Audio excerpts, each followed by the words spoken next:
Ada banyak banget cerita horor di sekitaran Bogor, baik di kabupaten maupun di kota. Tapi kali ini aku di ruang ceritaku mau cerita tentang salah satu cerita horor di antara berbagai cerita horor yang berkembang di kota maupun di Kabupaten Bogor.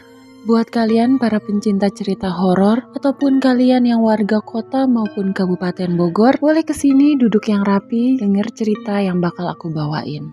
Kalau cerita tentang terowongan Paledang itu udah terkenal banget dan udah sering didengar sama para pencinta horor, maka aku mau bawain cerita lain dari tempat yang tetap berada di kawasan kota Bogor, yaitu Kebun Raya Bogor. Kebun Raya Bogor merupakan kebun raya atau kebun botanikal terbesar dan tertua di Indonesia.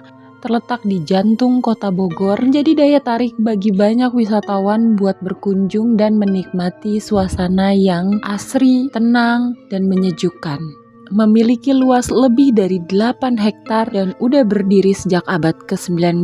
Dan ketika kamu nih memasuki Kebun Raya Bogor dari gerbang utama dan berjalan ke arah halaman belakang Istana Bogor, kamu akan melihat nih pepohonan bambu yang lebat, dan di antara pepohonan bambu tersebut ada komplek makam kuno milik keluarga Belanda. Komplek pemakaman ini sendiri tuh udah ada jauh sebelum Kebun Raya Bogor ini didirikan pada tahun 1817 dan terdapat 42 batu nisan di pemakaman ini, dan katanya ya sering nih terjadi penampakan di tempat ini. Pada malam hari beberapa orang nih mengaku pernah melihat seekor kucing yang berubah menjadi harimau besar di tempat ini. Dan selain itu ya, ada kuntilanak yang konon menghuni pepohonan bambu tersebut. Dan terkadang terdengar juga suara misterius seolah-olah seseorang sedang merasa menderita. Di dalam komplek Kebun Raya Bogor ini terdapat istana kepresidenan yang bahkan sekarang masih digunakan oleh Bapak Jokowi sebagai tempat tinggalnya, yaitu Istana Bogor. Istana Bogor ini sendiri didirikan pada tahun 1744 dan awalnya digunakan sebagai rumah peristirahatan bagi para gubernur jenderal Belanda. Lalu kemudian pada tahun 1950, Istana Bogor menjadi istana kepresidenan Republik Indonesia hingga saat ini. Dan dengan usianya yang hampir 3 abad dan bangunannya yang jelas banget megah, tempat ini pasti menyimpan cerita misteri. Untuk kalian warga Bogor baik kabupaten maupun kota ya, pasti tahu beberapa tahun yang lalu kalau aja Bogor ini sedang berulang tahun, kita pasti bisa dengan leluasa dan bebas untuk masuk ke dalam istana kepresidenan ini. Tapi memang semenjak Bapak Jokowi tinggal di dalam istana itu, kita tuh udah gak bisa sebebas dulu datang keluar masuk ke istana Bogor, bahkan di saat Bogornya sendiri lagi ulang tahun, ya kan? Buat kalian yang pernah nih masuk ke Istana Bogor pasti tahu banget kan tata letak dan perabot apa aja yang ada di dalamnya. Ya walaupun kita memang nggak bisa sebebas itu untuk berkeliling di Istana Bogor, karena memang pihak panitia tuh udah nyediain rute perjalanan dari ujung ke ujung dari waktu kita masuk sampai akhirnya kita keluar dari Istana Bogor.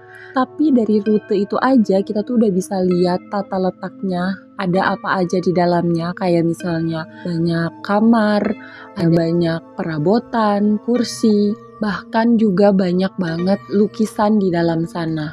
Dan dari banyak spot yang udah pernah aku lihat, aku punya satu spot favorit di dalam Istana Bogor, yaitu spot Cermin Seribu. Kalau kalian yang udah pernah juga masuk ke dalam Istana Bogor, coba tulis di kolom komentar spot mana yang paling kalian suka. Nah, di Istana Bogor ini ada cerita tentang hantu wanita Belanda yang sering banget terlihat berkeliaran di malam hari di istana ini. Hantu ini mengenakan pakaian khas masa kolonial Belanda dan membawa sebuah payung. Dia sering terlihat berjalan di halaman istana, terutama di sekitaran kolam. Bahkan ada nih yang mengatakan bahwa hantu ini kadang-kadang terlihat berjalan di atas permukaan kolam. Selain komplek pemakaman Belanda, Di dalam komplek Kebun Raya Bogor juga ada sebuah kolam yang bernama Kolam Gunting. Lokasinya sendiri nih berada di belakang Istana Bogor atau dekat dengan pintu masuk utama Kebun Raya Bogor. Kenapa dinamakan Kolam Gunting? Karena jika dilihat dari atas, kolam ini menyerupai bentuk seperti gunting dengan pulau kecil di tengahnya. Para pengunjung yang berada di sekitaran kolam akan menyaksikan kolam indah dengan air mancur dan bunga teratai berwarna merah muda. Namun, walaupun memberikan kesan cantik ya, terdapat sebuah rumor tentang kemistisan tempat ini. Di Kolam Gunting konon pernah ada penampakan sosok hitam dan besar yang menyerupai penjaga kolam. Selain itu, ada juga nih yang ngaku melihat ular berukuran sangat besar muncul dari dalam kolam lalu menghilang seketika. Selain itu juga terdapat nih penampakan noni Belanda yang merupakan Lady Raffles, istri Thomas Stamford Raffles yang monumennya berada tidak jauh dari kolam tersebut.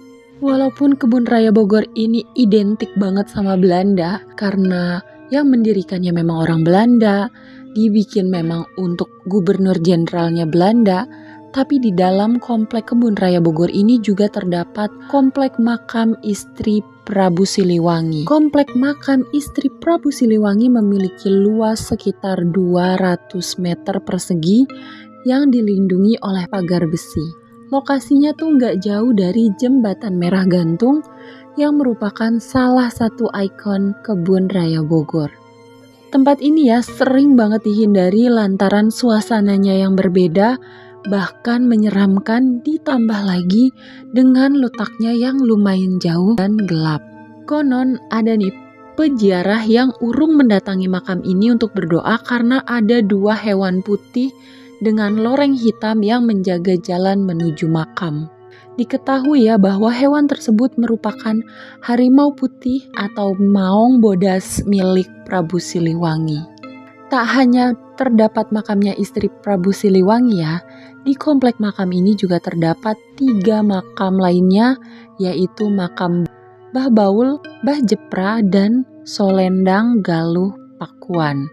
Dan ketiganya merupakan petinggi kerajaan Siliwangi pada masa lampau. Gak jauh nih dari monumen Lady Raffles yang tadi ada di sekitaran Danau Gunting, ada sebuah bangunan yang semula berfungsi sebagai laboratorium. Nah, laboratorium ini dinamakan Laboratorium Troop sesuai dengan nama pendirinya, Melchior Troop, seorang ahli botani kebangsaan Belanda. Di tempat ini ya, konon beberapa petugas yang pernah membersihkan rumput di area laboratorium tersebut kerap mendengar suara-suara aneh dari dalam bangunan.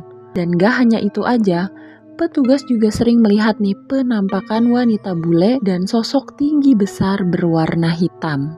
Seorang petugas mengaku nih menyaksikan kehadiran 2 sosok tersebut, bahkan ada yang sampai jatuh sakit karena melihat penampakan di laboratorium ini. So, kalian para warga Bogor, baik di kota maupun di kabupaten, pernah nggak kalian masuk ke dalam Kebun Raya Bogor, ke Istana Bogor, menelusuri komplek pemakaman Belanda, komplek pemakaman istri Prabu Siliwangi, memasuki laboratorium Troop, dan duduk-duduk santai di pinggir kolam gunting? Apakah saat kalian berada di sana kalian juga merasakan hawa-hawa mistis dan misterius? Coba kamu drop di kolom komentar pengalaman kamu selama kamu berada di komplek Kebun Raya Bogor. Nama aku Cindy, terima kasih udah dengerin aku sampai di sini. Jangan lupa kasih like kalau kamu suka sama video aku ini. Kamu kasih jempol ke bawah kalau kamu memang merasa video aku ini membosankan. Tapi jangan lupa subscribe supaya kamu bisa dengerin cerita aku yang lainnya.